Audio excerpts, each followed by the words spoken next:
I'm Sean DeLaney, and you're listening to What Got You There. What Got You There is a must-follow for entrepreneurs, creatives, high achievers, and change makers. Each week, I sit down with some of the world's most influential people and focus on the journey behind their success. We uncover the strategy, tactics, and routines that help them get there. Now it's your journey, so it's time to learn what's going to get you there. What got you there with Sean DeLaney? What got you there with Sean DeLaney? What got you there with Sean DeLaney?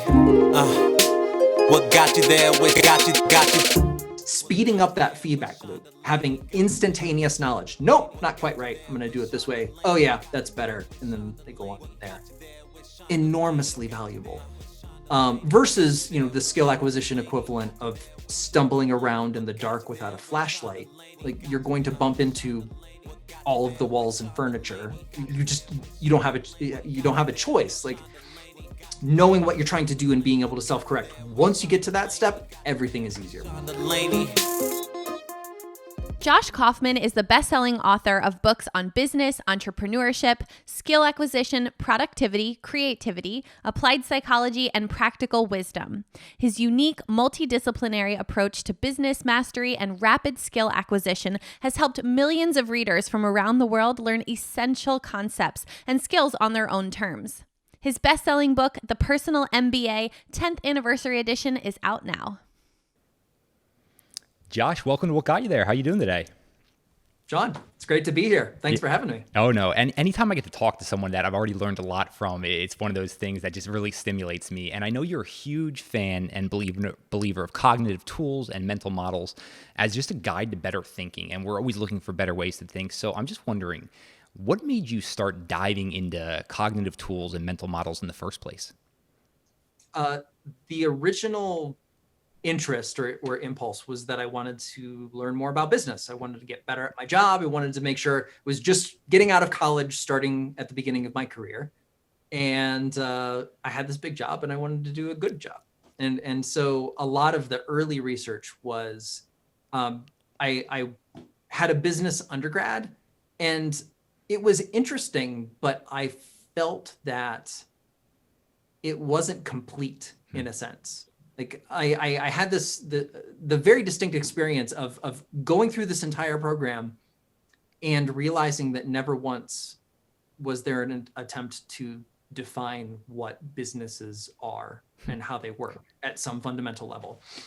It's like everybody just assumes like businesses are things that you create or places you work to go get money. And of course, everybody knows what they are. But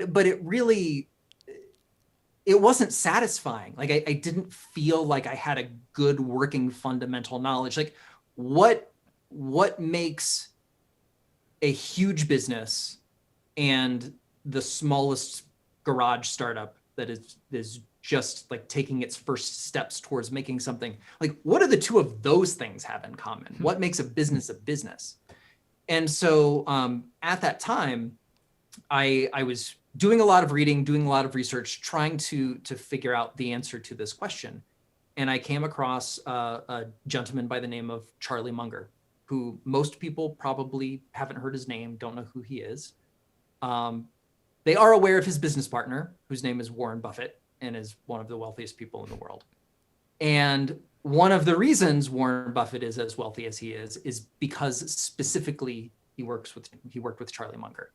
And so Charlie has written and has given speeches pretty extensively about how he thinks about business. And he talks about this idea of business mental models, having these fundamental concepts in your brain so that when you are looking at a business, in his case as an investor, or when you are working in a business as either an employee or starting your own thing as an entrepreneur, having these ideas in your head makes it much, much easier to figure out what you should do, figure out the order in which you should do it, and figure out all of the things that you should spend your time on versus all of the things that you can safely ignore. And so for me, when I came across this, I'm like, okay, this is what I'm looking for. This is what I want. Unfortunately, two things. One is nobody had ever put together a collection of all of the important mental models of business at large together in the same place. I was expecting that, some business professor 50 or 60 years ago had like written some obscure book somewhere. It's like, here's business, here's what you need to do. And I went looking for that thing and it didn't exist. The closest thing that existed was a biography of Charlie Munger, where he talks about a little of this stuff, and a few books around Charlie Munger in terms of talking about mental models as a concept, why they're important. But the emphasis was on investing. Mm-hmm. It was making capital allocation decisions. Where do you put money? Why? Not as a business operator, not as an entrepreneur. And so I decided that in my spare time, as I was working this, at the time, big corporate job, I was going to do my own reading and do my own research and put together this compendium of everything you need to know about business. Assuming you have no experience, you have no knowledge, you have no prior experience, like this is what you need to know. And so that's what the Personal Mba came to be over a series of a couple of years. No, I love it. It's so funny. You mentioned Munger, and any longtime listeners know my obsession with Munger and his frameworks. And I came onto your work because of his, and exactly what you just identified there. There wasn't mental models for business operators or entrepreneurs, and you could try to correlate them, but your writing was just much clearer there and really summed them up. Let's even start back a little bit earlier. How do you define a cognitive tool or a mental model? Yeah, so to me, a cognitive tool or a mental model is a mental representation of how something in the world works. And so, and the way I like to think about it is mental models are for mental simulation. So we have this wonderful capability in our brains where we can, I think the example I use in the Personal Mba is imagine for a moment jumping into the middle of an active volcano. You probably have a pretty strong mental representation of what that would look and feel like, as well as a very strong opinion of, is that a good idea to do or not to do? And the reason is because we have this our brains have this wonderful capability called mental simulation. We don't have to do things or experience things in the real world to figure out whether or not they're a good idea. We can just simulate or imagine what would happen if, fill in the blank. And our minds take pieces or relationships that we already have stored in our memory and piece together all of the relevant concepts and relationships to figure out, in an imaginary sense, what we expect to happen when we take some specific action. So that's a universal capability. It's one of the things that makes us human. It's one of the things we do uniquely well. And so there's an advantage associated with that. The more mental models you have in a wide variety of areas, the more situations you can imagine or simulate, even things that you haven't experienced before. And so, for example, we have mental models of driving a car. Like we can imagine when we step down on the rightmost pedal and we turn the wheel to the right, what the car is going to do given that series of actions. So in a business context, what we're trying to do is collect these mental models of what a business is, what businesses do, how they work, the parts that are involved. In the same way, like you can have a mental representation of a car as a system. You have an engine, you have wheels, you have axles, you have a gas tank, you have a spark plug. You can understand all of the parts of the business and how they work together. So you say, okay, if we do this, what is the car going to do? We're trying to do the same thing for business. So if you're trying to start something from scratch, what do you need? How do you make a business work? And so understanding how you create value, how you market, how you sell, how you deliver value, and how you analyze the finances of a business to figure out if this is a sustainable thing. That helps you. That helps you do business a lot better than if you didn't have those mental representations in the first place. Does that answer your question? Oh, no, that perfectly articulates it. I mean, I almost view it's like scaffolding in a building, and you have those broad structures, and then you're able to hang more things on top of them. And this might even be somewhat of an abstract question, but I'd just be curious to get your thoughts. I mean, you've been studying these now for decades. How deep and nuanced does your thinking go across all facets of life? Because I'm assuming you see these continual principles throughout all different things, not just business, correct? Yes, it applies to everything. Or it's amazing how many ideas that nominally apply to business have excellent crossover potential when you're looking into personal decisions, running experiments. I mean, a good tangible example for me, and I've talked about this throughout the years. One of the things that I didn't expect was that I had a mystery health condition pop up a couple of years ago. And I never expected that it was my business research that would help me after doing a bunch of things, trying a bunch of things, collecting information, doing experiments. It was that thinking that I learned in the process of getting better at business that helped me get to the solutions to resolve that crisis. I mean, this applies at all different levels, and it's useful regardless of who you are, what you do, or what you've decided to work for in your life. These are universal tools in the grandest sense. Yeah, no, I couldn't agree more, and largely due to your work and some others' work that, yeah, it's been able to be applied in my own life outside of business entirely. So I'm completely on board with you there. It's funny, I love getting to the crux of people, and you even mentioned just being out of school and you're looking for this guidebook. So, I mean, were you always just like that self-motivated and driven to discover more about business? I'm just curious about like your activation energy around that. Not business really, but definite curiosity about how the world works has always been a driving factor in my life. And I think in the really broad sense of that, I've always been interested in reading. I've always been interested in a wide variety of subjects. So actually for a while, I thought I was going to be a lawyer. So I wanted to understand about how like law and society and politics worked, went really deep on that. For a while, I thought I was going to be an engineer. And so hard sciences, and that's, you can see the systems and process part of the Personal Mba definitely came from that study and focus. And business came, it was a realization that business is core to our society. I mean, it's amazing the number of things, really important societal glue that businesses are. Everything around you right now has been started or created by some type of business, like literally everything. So when I was looking at how do I want to spend my life, what do I want to invest my time and energy into, business is one of the most simple in a sense, like simple in the way that you can think about like what businesses are and what they do. There's a constrained set of ways businesses operate, but they're also in the practical implementation, one of the most complex and multidisciplinary parts of life. I mean, you pull in hard sciences, psychology, societal or political processes, interpersonal interactions. I mean, you get it's everything. It is the point where everything comes together.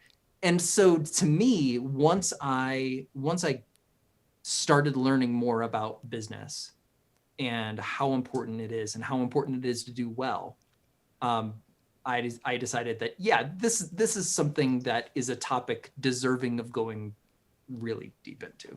Yeah, no, I'm right there with you. The number of broad life themes that this ties in and pulls on. You mentioned psychology. I mean, of course, you need some systems design thinking. For you, out of all those broad categories, what do you get the most excited about when you're researching or going to be writing about?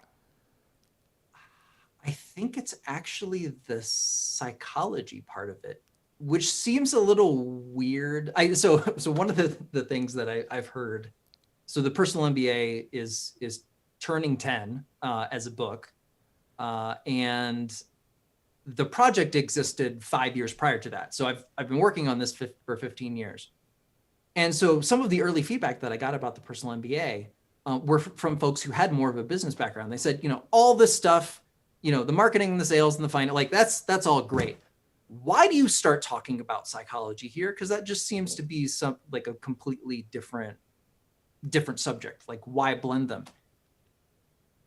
And I could never understand that, because businesses are created by people, run by people, for the benefit of other people. And so if you don't have a working understanding of how people work, how they think, how they make decisions, how they communicate with each other, how they interact with each other, you're going to be at a substantial disadvantage compared to somebody who does know how that works.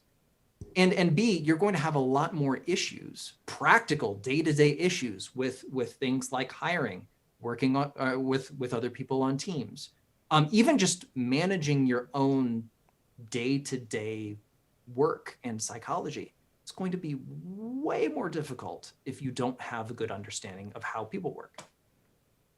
So when you first got interested in psychology, mental models, building this out, I'm wondering how you go from idea to, you know what, I'm actually going to take the time to write this book, because you just mentioned it was a 5-year journey. I would love to know what that looked like initially. Yeah, so the early incarnation of the Personal Mba was as a very personal project. I was just doing this for me. I started I think it was the March of my last year of college, really seriously sitting down and doing, I wouldn't call it systematic research at that point. It was more like, I'm just going to read a bunch of business books and see what I learn. I really enjoyed it. I got a lot out of it, and I kept doing it. And reading was effectively a second full-time job for a good 5 years there. And that was just collecting information and trying to do the synthesis of my own. What's important? What are the themes? If you read enough business books, what you'll find is the same ideas come up over and over and over again. And so a lot of business books are around one big idea, but then even in the background of those ideas, you'll see the same things keep popping up. And so I was a couple hundred books into this project, and really started to realize that, there's a core here, and there's a core of things that other people aren't talking about. These ideas that keep coming up over and over again, those are the important ones. Those are the ones we should learn first, because, as you mentioned with the analogy of a scaffold, that becomes the scaffold by which you can hang other things off of. Yeah. It gives you a way of kind of hooking in or giving you an approach to even novel situations that you've never seen before. It's like, oh, that reminds me of this. And then it helps you figure out the rest of it. And so I was a couple years into the project, and then finally started trying to outline in the first real way what this would look like as a set. So under the mental models theory, that there are really only 20 to 30 ideas in each of these discrete topics that carry most of the weight. My goal for myself was to figure out what is that small set in each of these areas that is most valuable. And so I didn't know what I was going to do with it. I was at this point writing at personalmba.com. And so I figured, yeah, I'll write about it there. Maybe someday I'll make a course or, teach it or whatever. And I really, as I wrote more and more about this, more and people started being interested in it. And so this was at the time where early websites, the heyday of blogging, right? People were starting them, people were reading them. And so I started to take this research that I was doing for me and put it into a format that other people could A, read, and B, give me feedback on. And by this point, I was living in New York City, and I happened to meet at an event a man by the name of Adrian Zackheim, who is the publisher of the business imprint of Penguin USA. And so I'm talking to Adrian, and he goes, "Have you ever thought about writing a book?" And honestly, up until that point, I had I had not.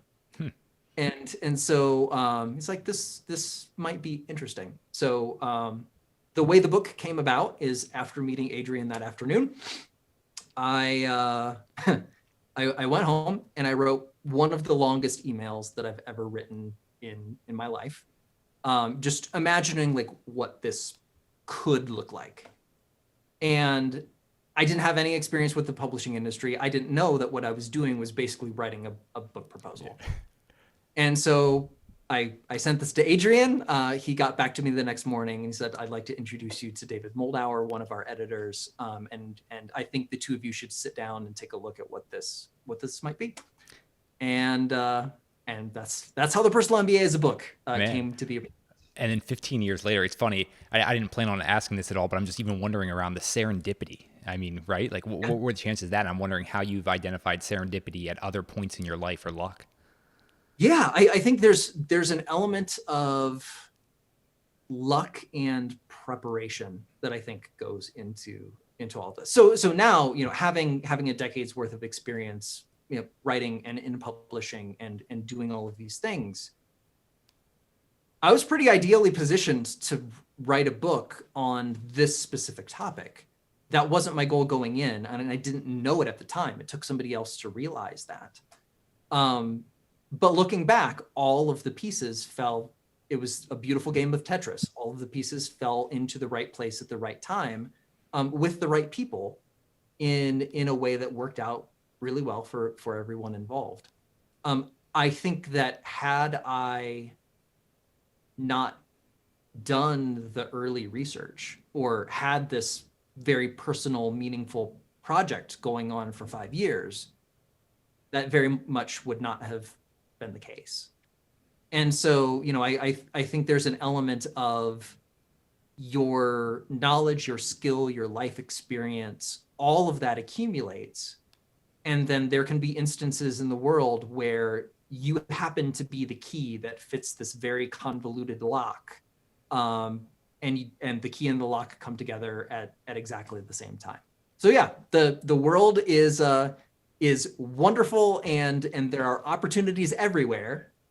And there are things that you can do through your effort, your skills, your interests to maximize the probability that at some point in your life, you're going to come across a situation that you are the perfect solution for.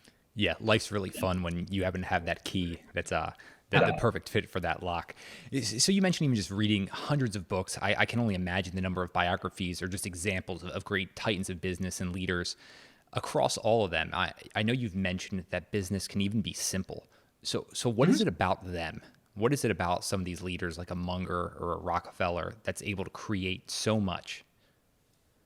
Yeah, I think, and I should preface this, like a lot of my reading and research is very much tied to how to. Like I'm looking for people who are teaching about how to do marketing, teaching about how to do sales. So for me, I've read hundreds of business books. Biographies are by far the smallest version of this. So that said as a preface, I think that the things that excellent business leaders are able and willing to do is take a look at a business situation and say, these are the parts of this that are extremely important, and we're going to pay an enormous amount of attention to them. We're going to invest here. We're going to focus all of our productive capability towards this small set of things that matter. And people who end up being ineffective business leaders get distracted by lots of different things. Sometimes it's by focusing on things that really aren't important. You can see this in like CEOs of large companies that create a bajillion products, and the focus of the organization is just spread all over the place, trying to do 500 things at once instead of doing two or three things really well. So that's definitely a factor. I see a lot of people get caught up in making bad decisions for status reasons. So social status is one of those things in human psychology that is A, fascinating because it affects everything, but B, really has a deep impact on our personal decision making. sometimes in great ways and sometimes in not so great ways.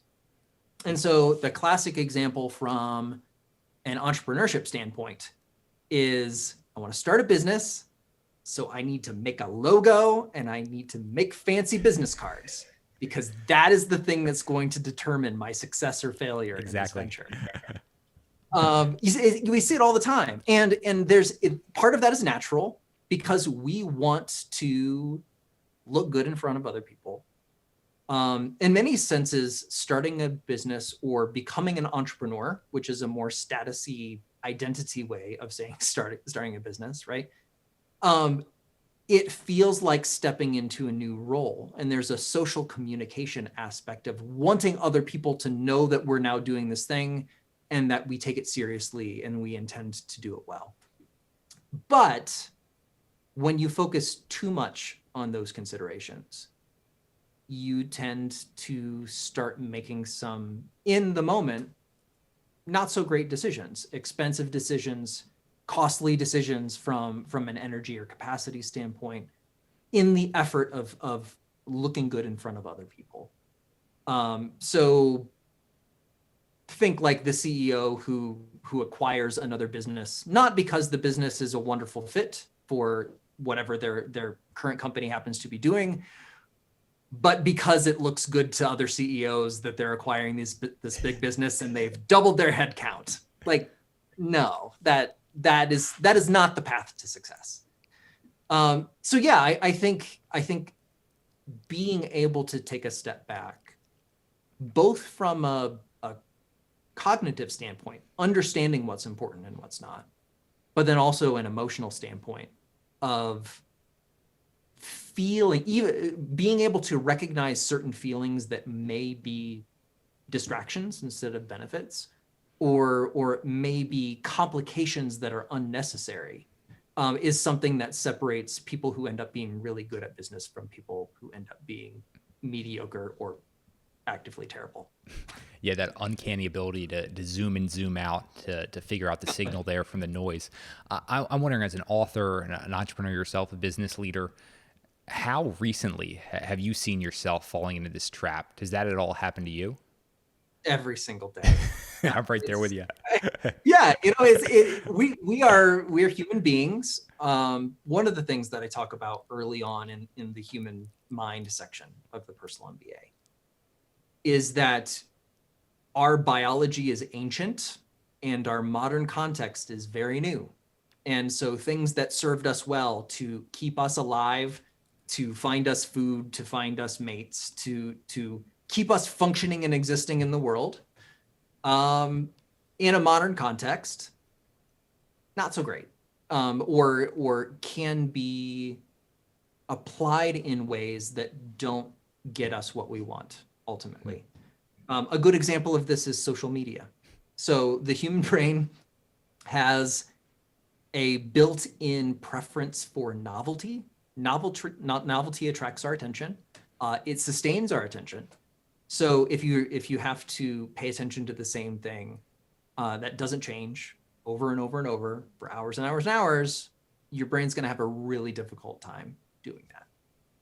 But if there's a new post that goes up on Twitter every 5 milliseconds and they never run out, there's an unlimited source of novelty that our brains really just aren't well equipped to manage. And so I think a big thing that I have learned in learning more about this subject is being clear that there are some ways that I need to manage myself to make it more likely I'm going to do the things I've decided are good and beneficial, and also make it less likely that I'm not going to do those things. A good example is that for me, when I sit down seriously to write, I block the internet. Yeah. I have to, because the moment I get stuck or I get to a hard passage or there's something I need to figure out, my brain's going to go into screensaver mode and I'm going to pop up a browser and I'm going to go to Hacker News or Twitter or something that is novel and interesting and easy, instead of the difficult, valuable thing that I've decided is more important than all of that stuff. And so, yeah, there's a certain amount of understanding how you work, altering the structure of the environment around you to make it easier to do things that are long-term beneficial and harder to do long-term things that are destructive. Yeah, and then there's also, you know, in the grand sense of career and going back to our status conversation. I think it's fair to say that authoring is a relatively high status thing. Like, people think well of authors, and that's great. There are also parts of being an author that have higher status than others. So, for example, being on the New York Times bestseller list is usually, you know, the gold standard. Author gold star, yay, you're awesome. That's great. There are things that you can do to make it more likely that you will get that particular status signal. And some of those things, not all of them, but some of them, in my opinion, actually make for worse books and less valuable writing. So for me, one of the things that I think in the grand scheme of the Personal Mba as a project, I decided very early to not focus on those things. And as a result, the Personal Mba has never hit the New York Times bestseller list. However, the Personal Mba has sold 900,000 copies worldwide and continues to.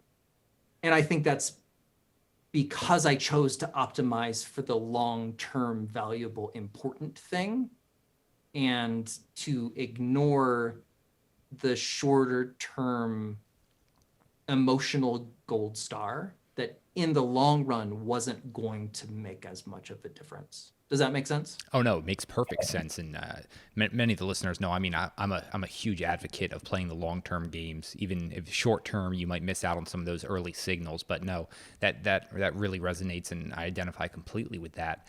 I am wondering though, just about early on. I mean, it's obvious you're a voracious learner, and I want to know, like, that early learning curve for you. How did you speed that up? Yeah. So a couple of different things. I think in terms of learning, it's important to make a distinction.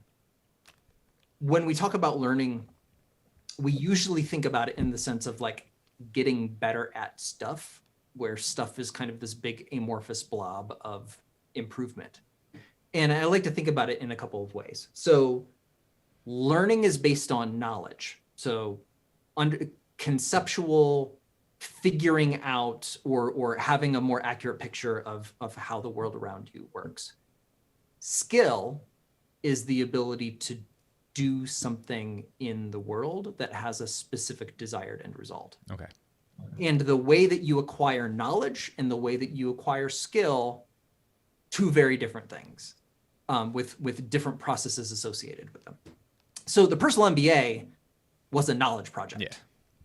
So let's read all the books, put them all in my brain, figure out what's important, try to codify it or systematize it as much as I can.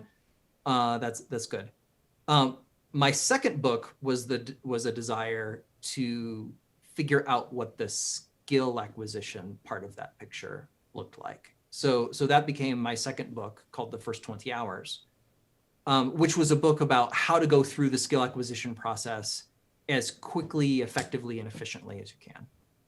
And so there's, as you might expect, there's some overlap, right? Like, pay attention to the things that will actually make a difference in your performance of the skill. Ignore all the things that won't.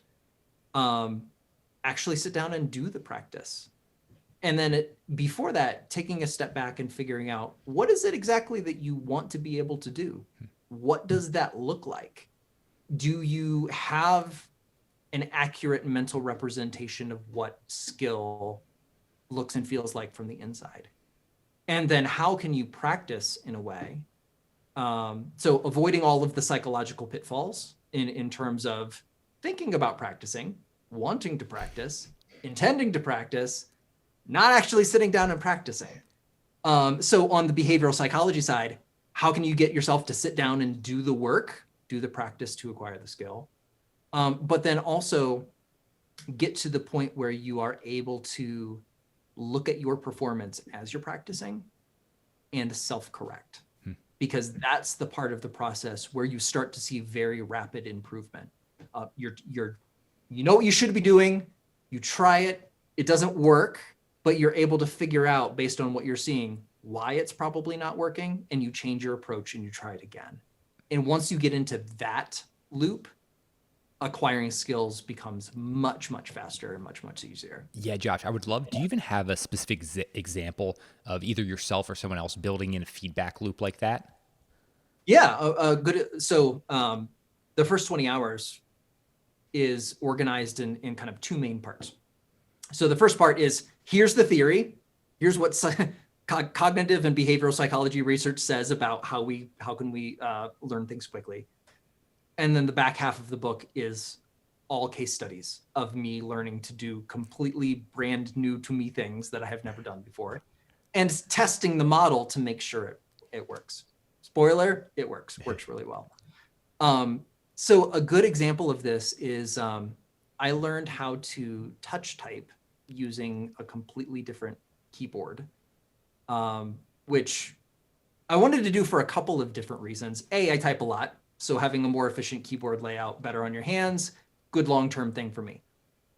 The other thing I wanted to do is have an example of relearning to do something you already know how to do in a different context, and try to remove one skill and replace it with another. And so think of like a typing training program. So that has words or letters appear on a screen, you're trying to type them, and you get the immediate feedback of, nope, type that one wrong. Hit the delete button, go back, do it again. And the more times you repeat this process, that instantaneous feedback loop is extremely valuable. Another good example from music. We were talking a little bit earlier before the show. I have two kids. One is 9 and one is 6. And they're both learning how to play the piano, which has been really fun. It's been fascinating to see, like, after doing all of this research about skill acquisition and doing it for me, seeing them go through this process and notice what works for them and what's not working so well.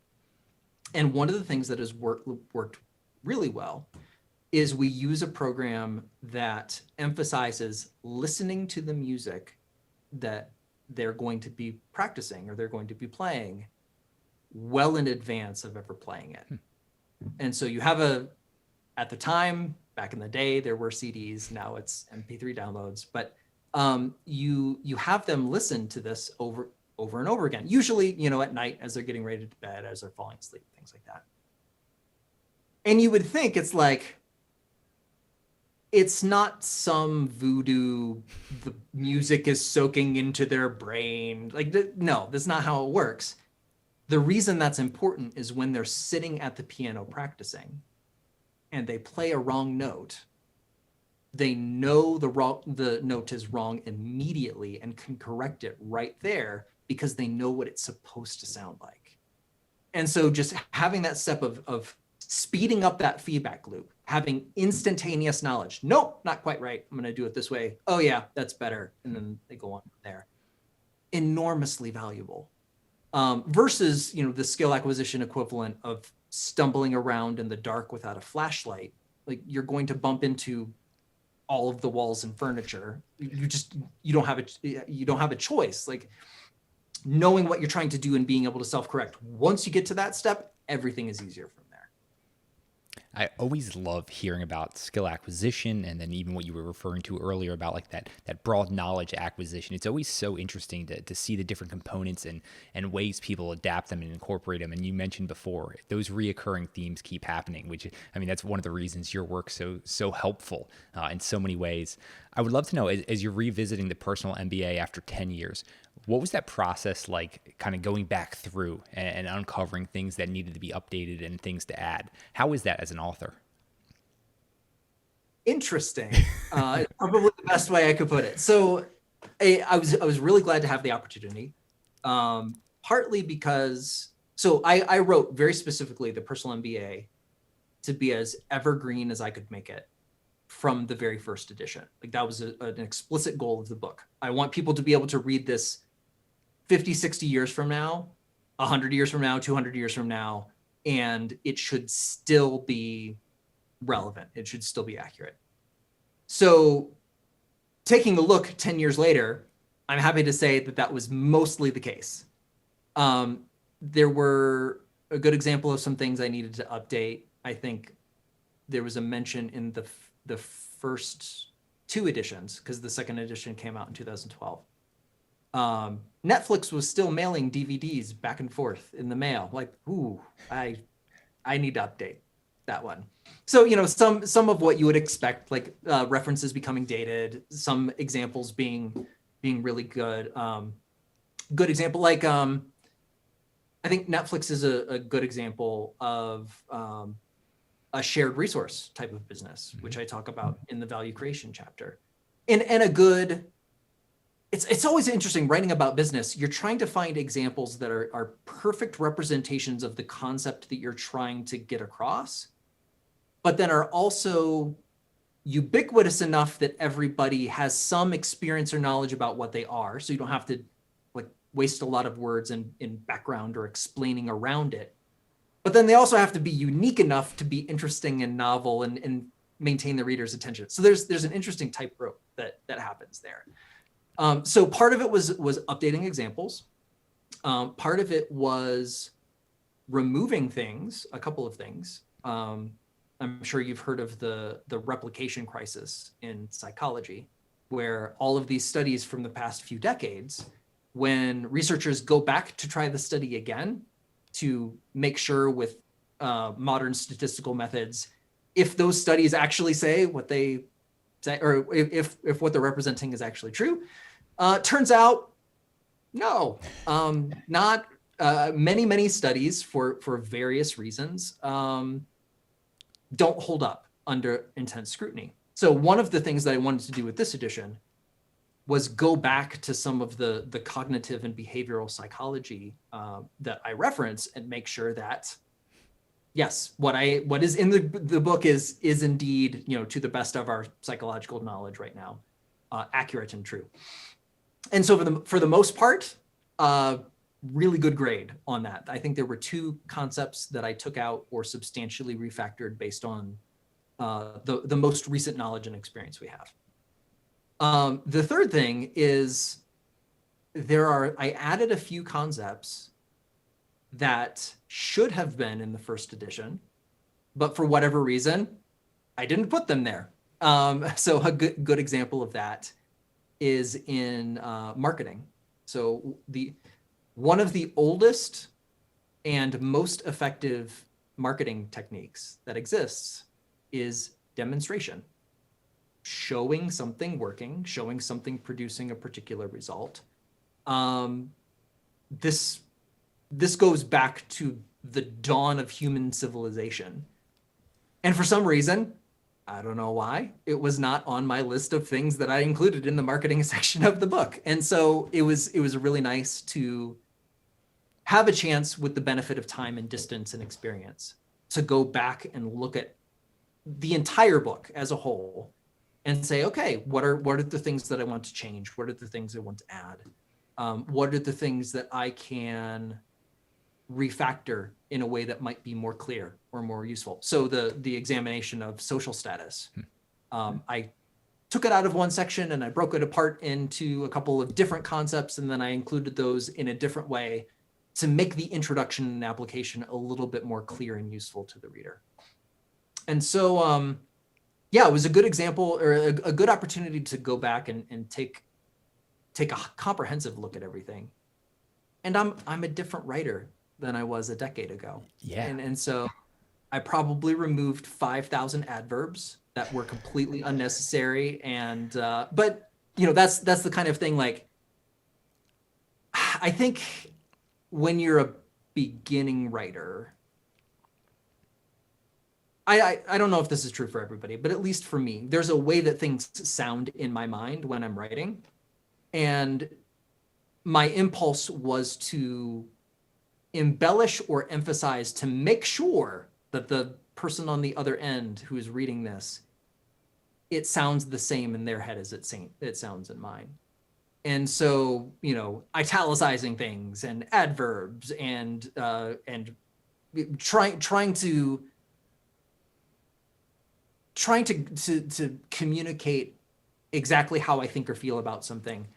I just kind of went over the top in a lot of different areas. So the new edition is a nice way of just paring down, making it clear, making it simple, making it straightforward, and just easy to read is probably the best way to put it. Yeah, no, it's always fun for me when I'm preparing for these conversations, getting back and dive deep on the books. So I had the original edition, was getting just to compare. And I mean, I really respect you for even being able to step back and analyze yourself, right? I mean, it's almost what we were talking about earlier. You never understand the system you're in while you're currently in it. So it's like when you're 30, you look back and what was I doing when I was 20? Same thing when you're 40, you're looking back at 30, thinking what were you doing? So it's really cool to hear that. I'm wondering though, as you were preparing and getting ready for the book, did you have, and I don't necessarily like this word, but an epiphany moment of, oh my gosh, this is a new concept or business structure I haven't come across before? Was there anything like that you came across?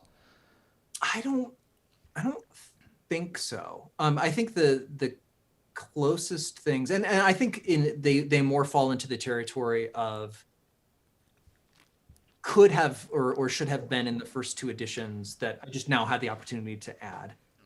So there's a lot about experimentation. So exploitation versus experimentation. Some things in the systems category. So I included a pretty comprehensive examination of externalities. So what they are, why they're important. And then a little bit more on the personal management side, and around the ideas of status. So status, social status, status signalings, quality signals, which is kind of how status overlaps with what you can build into an offer or a product to make it more attractive or beneficial to a customer. So yeah, there was no, even taking the big, like large step back, is there something really that I'm missing? I was really pleasantly surprised of how much of the manuscript I didn't need to change, which it's a huge book. So I was very happy that I didn't have to substantially rewrite the entire thing. I'm curious now, like at this stage in your career, what are you just most intrigued at? What are you nerding out on the weekends in books, picking up with particular topics?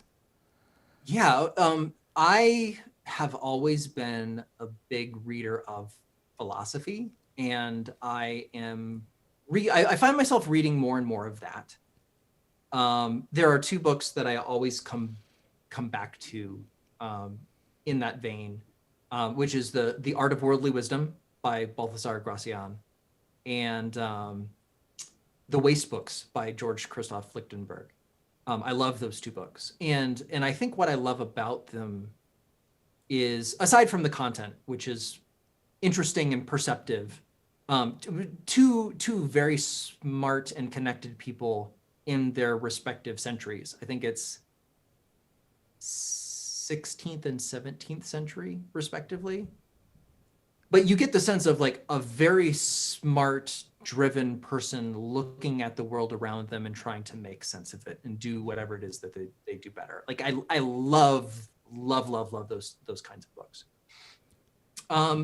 Yeah, what's really interesting for me is for the first time in my career, now that this is done, I'm giving myself permission to take a good, very distant step back in terms of career and choosing what the next project looks like. And so, usually, which is kind of weird, like I'm a researcher and a working author. So the question should be, what book am I going to write next? I'm deliberately choosing to not do that right now. So I'm doing a lot of reading and research and experimentation in all sorts of different areas. One of the most valuable things that I learned in the process of researching and writing the first 20 hours was computer programming. And so I now have, that book came out in 2013. And so I was doing the research in late 2011, early 2012. Like I have I have 8 years of programming experience now that I didn't have when I started the Personal Mba. There's a lot that I can do with that. Yeah. There is my most recent example, and this is probably more of an insight into personality than anything else. So to release the new version of the Personal Mba, I needed to re-record the audiobook because my voice is different than it was 10 years ago. You can't just like record the new versions and mix it all together. It doesn't work that way. You have to re-record the whole thing. And I went honestly probably too deep about, doing research into microphones and preamps and audio engineering and mastering. And like, there's this whole fascinating world about how sound works, that for the past couple months, in addition to having this responsibility of re-recording the audiobook, I learned about this whole new fascinating world of technology that I didn't have a whole lot of experience with, which I just personally find super engaging, super fun. I love finding a rabbit hole. My editor, David Moldauer, who actually I continue to work with. So David was my editor of the first edition of the Personal Mba when it came out. And I have continued to work with David, and he has edited my work. In addition to my wonderful editors at Penguin. He got to weigh in on the new edition too, which is great. But David jokes that when I write a memoir or retrospective of my career, it's going to be titled "Down the Rabbit Hole" because that's just what I do. You and me both, believe me, that completely identifies. I'm really curious. You just mentioned a lot about your reading and your research. What does your actual research and reading process look like when you're opening a book? I'm just wondering if there's any takeaways we can have about things you do just to distill that knowledge down and retain it. Yeah, the two things that I can recommend the most, and this is specifically about reading nonfiction. This does not apply to fiction in any way, shape, or form. First, do a preview of the book. And so before you page 1, sentence 1, word 1, and go through linearly, take 10 or 15 minutes and flip through the whole thing. And there are a couple of things that you want to do while you're doing that. So it's mostly asking yourself questions like, what is this? Why am I reading it? What exactly am I looking for? Who is the author? What are the substantial arguments of this book? Like, what are the main themes? What are the things that keep coming up over and over? What does the author appear to be saying? In the same way that we were talking about, like having a mental representation of things makes things easier. Having a mental representation of the book as a whole before you start reading it through cover to cover is a really valuable thing. And I think not enough people take advantage of that. It really is only like 5, 10, 15 minutes of sitting down and reviewing the entire book before you dive in really deep. You end up being able to go through the entire work faster. You remember more of it. If there are sections that seem to be more relevant to why you're reading it in the first place, you can focus more time and attention there because you know that they exist and you know where they are. There's no downside. So just previewing a book before you read it, super valuable. I don't typically, unless it's a passage that I want to make sure that I pull out and quote and save for later word for word, I don't typically take notes while I'm reading, but I take a detailed summary of the most important points of the book when I'm done, or when I'm done with a reading session. And so most books, given a couple hours, I can go through the entire work, and I'll just take I'm a pen and notebook person in this regard. I'll just take 2 pages of a notebook and write down the key ideas, mental models, concepts, standout examples, things that really stuck with me as being particularly relevant or useful or applicable to something that I'm working on. And I'll just write those down in a notebook. And the reason to do that, I think, is twofold. First is it helps you solidify for yourself in your own mind, what are the important ideas that stood out to me? and not copying them down from the book, but rephrasing them and putting them into your own words is a really important act of synthesis that kind of makes those ideas stick in a way that they otherwise wouldn't. I think the other thing is that these ideas, every book is kind of, you can read the same book multiple times and get something different every time that you go through it. Mm-hmm. I think you can also do that with your notes as you go back and have multiple readings of a book, and you can see like the things that are applicable to this book to me now are way, way, way different. There's also the act of, and there's very good research literature about this. Just the act of writing something down helps solidify concepts into long-term memory that otherwise wouldn't if you just read a book and then you put it back on the shelf and you forgot about it. And so that, for me, I get a lot more valuable, I get a lot more value out of keeping my notes in time with the synthesis step. So not notating as I read, taking in the whole of it, sitting with it for a while, and then writing down what's important or valuable to me. Yeah, you're actually encapsulating how the brain actually works and how we learn best. So yeah, there's going to be a tutorial on the actual way you should be reading. You just laid that out purposely or perfectly, as opposed to just underlining where we think we're retaining it. It gets down to the synthesis process. I am wondering though, I mean, you're surrounded by so many people in your work and great examples. If you could sit down with anyone, dead or alive, and you just be having an interview for hours with them, who do you think you'd select to interview? Charlie Munger, yeah, for sure. No, absolutely no question. And a lot of that, now that so part of the reason I did this in the first place was I was really hoping Charlie had put together this, like, everything you need to know about business in order to succeed. And he, like, the closest he got was a few speeches and then a few essays in like biographies that were published about him.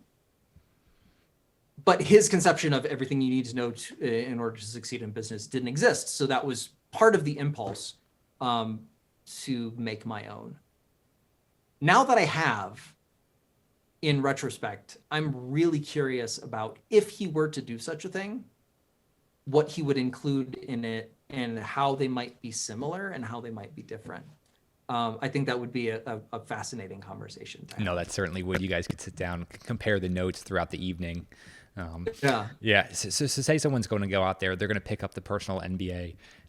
I've been a fan of it for a number of years, so I was really excited when you came out with the 10th anniversary here. I'm wondering, for someone who's like, hey, I have a general idea on models, system archetypes, business as a whole. What are they going to walk away with? What are you really hoping they get out of this? Yeah, so the Personal MBA is designed, no matter who you are, where you work, what market you operate in, what industry you operate in, or whatever crazy business idea you have in your head that you would like to see happen. The ideas in the Personal MBA are designed to be applicable to your situation. So, and particularly valuable to people who have no business background whatsoever. So a lot of business books kind of assume a basic level of understanding or experience doing the things that are in the book. I really try to, think of the alien analogy, like somebody who has no experience with this in any way, shape, or form. Like, what are the things that you need to know in order to operate well in this area? And so the book is structured into 3 parts. Part 1 is business, part 2 is people, part 3 is systems. Business, we talk about the 5 core parts of every business, like what makes a business, how it all comes together into something that operates well. So we talk about creating something valuable, marketing, sales, value delivery, and finance. In part 2, we talk about people. So we talk about the human mind and how that works. Working with yourself. So how do you apply all of those ideas to get more done, have a more effective, happier, more sustainable career? And then working with others. So what does leadership and management and communication and negotiation and all of these wonderful interpersonal aspects of business. How do you do that well?